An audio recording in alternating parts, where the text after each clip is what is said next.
तो ये स्कूल बचपन की दुनिया कितनी अनोखी होती है ना। सपनों से भरी, कल्पनाओं में रंगी और जादू से सजी हुई।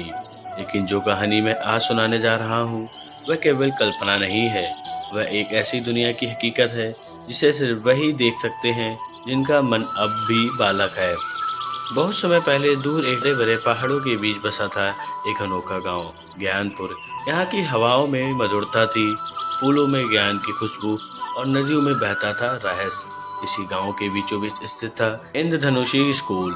ये कोई साधारण स्कूल नहीं था। यहाँ पर बच्चे नहीं बल्कि परियां बोलने वाले जानवर, छोटे जादूगर और कुछ खास इंसानी बच्चे पढ़ते थे। इस स्कूल का नाम था ज्ञान लोक विद्यालय। एक दिन गांव के बाहर की बस्ती से आया एक नन्हा बालक आरव। उसकी आंखों में जिज्ञासा थी और जेब में सिर्फ एक टूटी हुई पेंसिल। और पर किसी ने सच ही कहा है, मन में अगर सच्ची लगन हो तो रास्ता अपने आप बन जाता है। अब आरव ज्ञानपुर पहुंचा तो उसे ये स्कूल देखने को मिला। स्कूल के फाटक पर चमक रहा था एक शिलालेख, जिनकी नज़र में सपना है उनके लिए ये द्वार खुलता है। आरव की आंखों में सपना था, पढ़ने का, जानने का, कुछ बनने का। और तभी चमत्कार हुआ, दरवाजा धीरे से खुद ब खुद खुल गया। जैसे ही आरव स्कूल के अंदर गया वह चकित रह गया।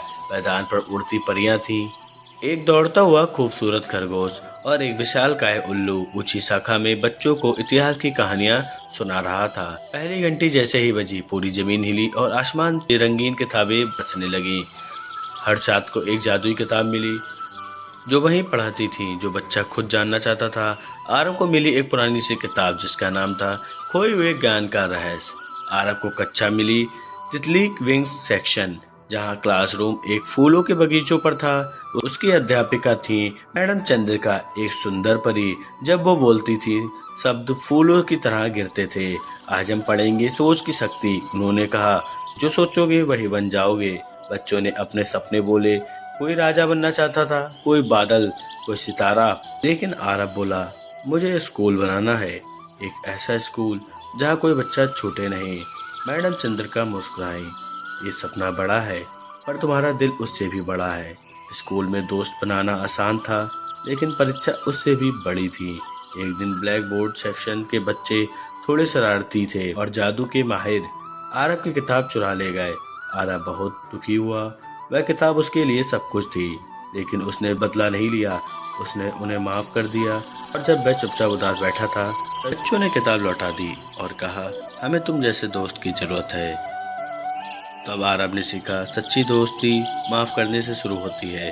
ज्ञान लोक विद्यालय में एक खास परीक्षा होती थी, भूल भुलैया ऑफ माइंड।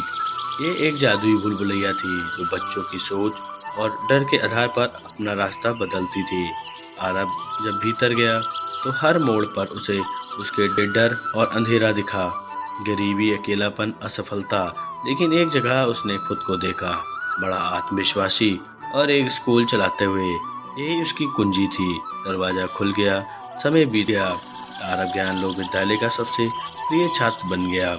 लेकिन उसे अब वापस जाना था अपने गांव में और वहां एक स्कूल खोलना था। उसका सपना वही अधूरा था। मैडम चंद्रिका ने उसे एक चमकती हुई लकड़ी दी। ये तुम्हारा पहला स्कूल डेस्क बनेगा, जहाँ भी रखोगे वहीं ज्ञान की ज्योति जल फैलेगी। आरव अपने गांव लौटा। लोगों ने उसका मजाक उड़ाया, जादू का स्कूल बनाएगा। लेकिन आरव ने हार नहीं मानी। उसने एक पुराने बरगद के नीचे डेस्क रखा और कहा, जो सीखना चाहता है वह यहाँ आ सकता है। फीस नहीं, केवल इच्छा चाहिए। धीरे धीरे बच्चे आने लगे, पहले 5, फिर 50 और एक दिन सरकार ने उसे एक मॉडल स्कूल घोषित कर दिया। बूढ़ा हुआ। एक दिन स्कूल में एक परी आई, वही चांदी बालों वाली, वही खूबसूरत मैडम चंद्रिका। आरव, तुम्हारा स्कूल अब ज्ञान लोक का द्वार बन चुका है। तुमने सपना नहीं देखा, उसे जिया। आज भी उस गांव में एक स्कूल है जहां बोर्ड अपने आप लिखते हैं, किताबें बच्चों से बात करती हैं और हर बच्चा सपना देख सकता है। और जब रात होती है तो कोई कहता है, ये स्कूल साधारण नहीं, ये बड़ी कथा है जो अब हकीकत बन गई है। दोस्तों, ऐसे ही कहानी देखने के लिए हमारे चैनल को सब्सक्राइब कर लें और बेल आइकन दबाना ना भूलें।